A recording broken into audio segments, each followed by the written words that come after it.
Hi guys, welcome to my channel TI vlog series. My name is Ada and today is the 10th of June 2020, Thursday. And as you all know, so much has been happening. Oh, by the way, thank you for stopping by. For those of you who are watching my channel for the first time, thank you. This is my platform. I lend my voice here. I talk about social issues, real life issues, life experiences, family, children, education, just everything that affects the Black community. And I try to lend my voice. And I have had a few people reach out to me by email. So if you feel there's anything you'd like me to talk about, or you feel I might be able to help you out one way or the other, please follow me on Instagram, Facebook, or drop me a message and I will definitely respond. Yes. So that said, yes, welcome back. So much has happened in the past couple of weeks, and it's not news anymore. The death of George Floyd in the United States of America, who died on the 25th of May, who was murdered on the 25th of May by a white police officer in Minneapolis. Oops, it's heavy on me because I have been very upset. I've been very angry with the whole scenario. I haven't been able to get myself together to do a video, but I've decided to do this video today, and I'm going to try and make this as loaded as I can without being too emotional. Black Lives Matter. Yes, thank you very much for protesting in the United States of America, in UK, in France, Germany, everywhere there's been a protest supporting Black Lives Matter. I'm a supporter of Black Lives, and yes, thank you. You're doing a good job, especially the younger generation. Thank you for lending your voice. John Boyega, Anthony Joshua, and so many other people, including the white folks who have joined in genuinely, and the non-African communities, Asian community, Hispanics, every one of you who have genuinely supported the cause. Thank you very much. Thank you very much. Right, let's just get back to the situation. COVID-19 kicked all of this off. First, we had the COVID-19 virus, and then we all got into the lockdown state. And somehow COVID-19 has helped to, expose so many things in the communities where we live in, individual communities and countries. I live in the United Kingdom, and I've done so for the past 19, 20 years. And what I'm saying today, I just didn't believe I would be saying this today. Racism is an issue, a subject, the elephant in the room that many people do not like to talk about. Many people are uncomfortable talking about it. When I say many people, many white people, Europeans are not comfortable when you talk about racism. Black people are scared of talking about racism, especially when you're migrant. When you're migrant and you have an application pending in the Home Office, you're afraid to talk about racism. You're afraid to say things like, oh, the United Kingdom is racist, has been racist to me. You're afraid to air your views or share your experiences of how you feel racism has affected you. That's how bad it is. And that's because the powers that be may watch your video, may see you talking out loud, and then your name is blacklisted. And then whenever you apply for a job or go somewhere, they remember you. Oh, that's the girl who did that video. That's the person who aired her voice. She's trouble. We don't want her. Do you get what I mean? That's the drift. Right. And that's exactly what John Boyega said. He doesn't know if he's going to have a career after voicing out his pain, his hurt, and his opinion about racism. I could say the same thing. I don't know if I'm going to be employable after this. I don't know if I'm going to have a job after this, but it doesn't matter. What matters is I am lending my voice to a true cause. And the cause is the fact that Black people have been oppressed. Black people have been suppressed. Black people have always had the raw end of the deal. And the question is why? Why? Because of our color. It's ridiculous as it sounds, but that's the honest truth. I don't know a better way to put this, but racism is insidious. It's in the very fabric of the society, not just the UK. It happens in Italy, it happens in France, Germany, in Europe, in the whole of Europe. And it's so sad. It's almost as if all the world leaders of this country sat together, came together, and agreed that, you know what, we are going to be racist to black people. If you get a black person from Germany tell you what the experience about racism has been, you'll be appalled. When you get someone from Italy tell you the same thing, you'll be equally appalled. And then over here in the United Kingdom, when somebody else shares their story with you about racism, you just wonder, is there a memo somewhere? Did these countries all pass a memo around saying we have got to treat black people the same way? You see, this goes far beyond just George Floyd's death and the killings of, Ahmaud Arbery, Breonna Lewis, and so many. It goes beyond all of that. Breonna Taylor. It goes beyond all of that. It's the fact that slavery occurred. And since the time of slavery till today, I don't think the white folks have ever looked at the black race as an equal. Even though it says that all men are born equal. All men are born equal. But I don't think many of the white folks see the black man or black woman as equal to them. And that's where the problem starts.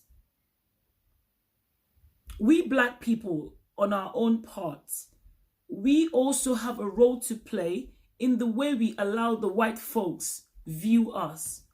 I know that sometimes it's a case of you're damned if you do and you're damned if you don't as a black person. But generally speaking, across the board, we have to hold up our own. We have to hold up ourselves. We have to also hold ourselves accountable. How do we carry on our businesses as black people? I'm not for 1 minute saying that justifies whatever racist treatment that comes our way. Not at all.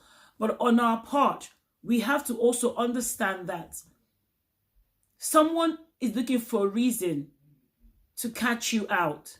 Why do you want to be the same person to give them a reason? So, for example, they feel black people are aggressive.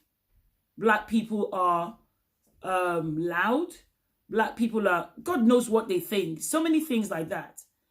And then as a black person, you remember all of that. And then you suddenly, because you're trying to make them feel you're not all of those preconceived ideologies, you begin to alter who you are. You begin to lose your identity and then start to adopt the white man's identity. There's so many black people who have absorbed the European mentality here. I'm a Nigerian. I see many Nigerians who have adopted the European mentality and they try to avoid mingling with their fellow black people because you think, oh, he's black. I don't want them to, class me as him or her. I don't want to be in that category. So many of us black people have lost our identity. So many of us black people have been psychologically and emotionally affected with, the environment we find ourselves. Of all the race in the world, the black race has suffered the most in the hands of the Chinese, the Europeans, and even amongst their own kind, the black race. But that's for a different topic. That's not for today. Right now, what matters is how the world perceives black people, is how the world treats black people. I'm so heavy with emotions. I can't really say everything I want to say. I have so much to say, but I just want us to understand one thing here.